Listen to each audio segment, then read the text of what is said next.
Hi, folks. Welcome to 4.6, Part 1. So we're going to take a look at exponential and logarithmic equations a little bit more formally.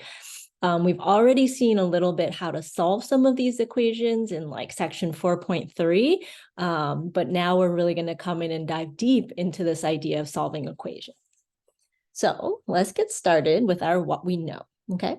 And we're going to start with a general form of our exponential equation, right? And so way back in the beginning of the chapter, we saw that as y equals ab to the power of x. And in 4.3, we started to have some questions where we had a and b and y, but we really wanted to find x. And so in order to find x, the first thing we did was we divided both sides by a. So y over a equals b to the x, right? And y over a just gave us some number. But in order to get the x out of the exponent, we actually had to use logs, okay? And so this is where we rewrite in log form, okay? And rewriting in log form, then we end up with log base b of y over a equals x, right? And so if we throw in some colors here, we might notice that our base on the exponential form is the same base in our log form. But the thing that we're taking the log of is whatever number we got when we divided y by a, okay? And all of that is to help us find x. And now we can see that we have x on one side all by itself, okay? So if we have an exponential equation, the way we've handled in the past is to go ahead and solve by rewriting in log form. We're going to use that a lot today. But the other thing I want us to sort of bring back is this idea that if we have log base b of y over a equals x, okay? So let's say we plug things into an equation. We've got a log, we've got a base, and this actually has the variable in it, the thing we're looking for, okay? In this case, we actually solve by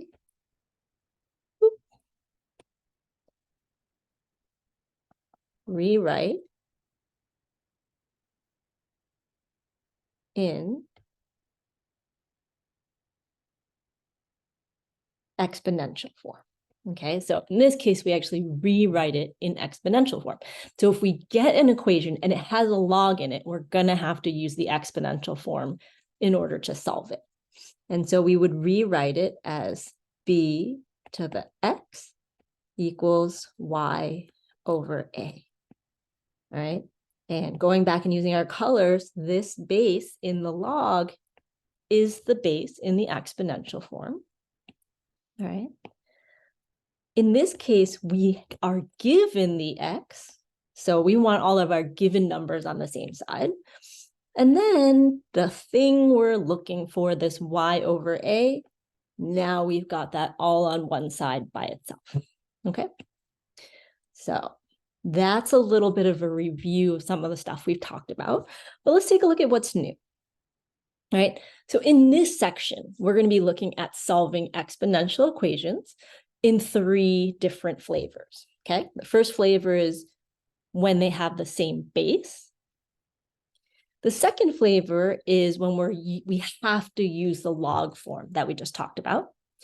And then the third one, we're actually going to be using the log properties that we learned from 4.5 to help us solve these kinds of questions. All right, so, oops.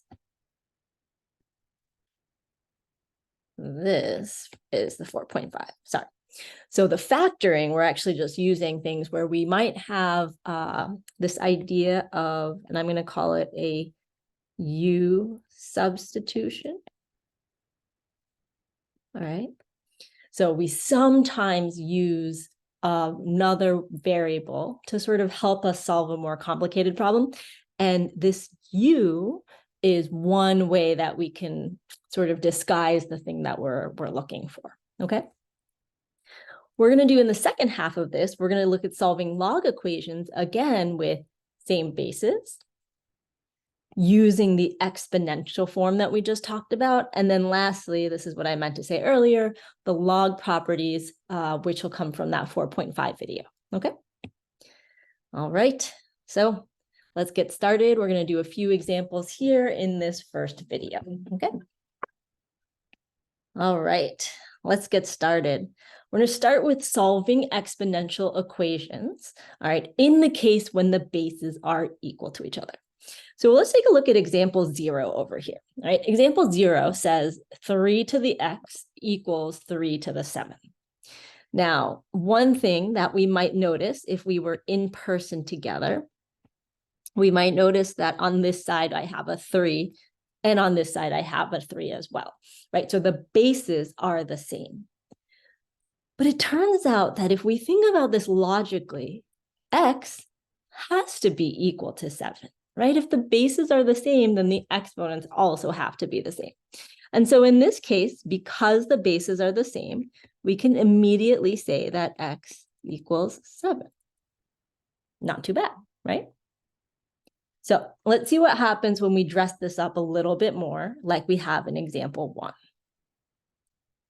All right, so example 1, I have 2 as a base on the left side, 2 as a base on the right side. So just like I did with the other example, I can actually take this power, x minus 1, and set it equal to this power, 2x minus 4. All right, so when we write that out, we can turn this into x minus 1 equals 2x minus 4. All right, now this only works when 2 and 2 are both here, or they're both 3 and 3, or 8 and 8, or 9.5 and 9.5.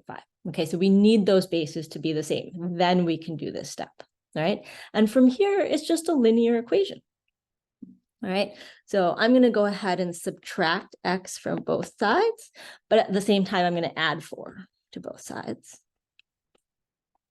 And so -1 plus 4 gives me 3, and 2x minus 1x gives me x. So it turns out that 3 is my value for x. Okay, and now when we see them side by side, I think it's a little easier to see how example 0 is very similar to example 1. Okay, but if you're looking at the screen and saying, Judy, that example 2 does not actually look like the others, this is a case when the bases are equal, but it's a little bit hidden, okay? We have to be a little clever and be on the lookout. So let's take a look at this example here. Example 2, we have 3 to the power of 5x minus 8 and 9 to the power of x plus 2. Now, if only this number and this number were the same, right? They were both, oh, I don't know, 3, my life would be so much easier, right? Well, I wonder if we can actually write it that way. So 3 to the 5x minus 8 equals, well, what's another way to write 9? Oh, I could write it as 3 squared. Okay, so instead of writing 9, I'm going to write 3 squared, and I'm going to keep that power x plus 2. Okay, and all this means is that this 9, I just replaced it with a 3 to the 2. Okay. Now, the nice thing about this is now we have this base and this base the same, just like we did in example 0 and just like we did in example 1. So now we can say this power, 5x minus 8, is equal to this power, 2 times x plus 2, okay? And so when we write that out, that's going to give us 5x minus 8 equals 2 times x plus 2. All right, it's a little bit more of a complicated linear equation, but it's still linear and it's not too bad. All right, so I'm going to go ahead and distribute that 2 on the right-hand side. And I'm going to get 5x minus 8 equals 2x plus 4. And I'm going to subtract 2x from both sides and add 8 to both sides. So minus 2x plus 8 minus 2x plus 8. And I'm going to get 3x equals 12. Last step, I'm going to divide both sides by 3. And I get x equals 4. Okay. All right, so let's get these 3 questions all on one screen. All right, now, in general, it's a good idea to sort of plug in your answers and make sure that they work, okay? And so if I did that here, let's just do a little example here. If I were to check my work for number 2, I would say that I have 3 to the 5 times 4 minus 8 equals 9 to the 4 plus 2. All right, so all I've done is plug in the value I got to see if it matches both sides being equal. So this is 3 to the 20 minus 8 equals 9 to the 6th power. This is 3 to the 12th power equals, here's where I'm going to write that 9 as 3 squared again. 3 squared to the 6th. And I get 3 to the 12th equals 3 to the 12th. And so we're good to go. Our answer works. Okay. So if we are checking our answer, it's really important that we take this answer that we got and plug it all the way back into the original. Okay. So not into something later on, but literally take it and put it all the way back in the original problem. Okay. All right. So got one more example here that we'll go over. We have 36 times 1/3 x over 5 powers x over 5 equals 4. And again, you might be looking at this problem being like, Judy, I don't see bases on both sides that are the same. I see a base of 1/3, but like I don't even see really a base on this side, except for maybe 4, which secretly has the power of 1. Okay. But if I think back to my order of operations, all right, parentheses, exponents, multiplication, division, addition, subtraction, I know that I actually need to take this parentheses and exponents and do them first, okay? So what I'm going to do is I'm going to take this 36 and I'm going to move it to the other side. And the way I move it is really important. So I read this as 36 times that 1/3. And so in order to move it to the other side, I need to go ahead and divide both sides by 36. So I'll get 1/3 to the x over 5 equals 4 divided by 36. Okay, I'm going to change that 3 into a better looking 3. Okay, and let's actually work a little bit with our fraction. Okay, so 4 over 36. If I reduce that fraction, I actually get 1 over 9. Well, that's handy because 1 over 9 is really 1/3 squared. Now, if I make this all fit on one page, right? Now we can see with some algebra, okay, we are actually able to get the base on the left-hand side to be equal to the base on the right-hand side. And what that means is that now we can take this power and set it equal to that power. All right. So let's do that. X over 5. And I'm going to go ahead and write this 2 as a 2 over 1. Okay, now you don't have to do that, but I find sometimes when working with fractions, it's easier if everything is a fraction, right?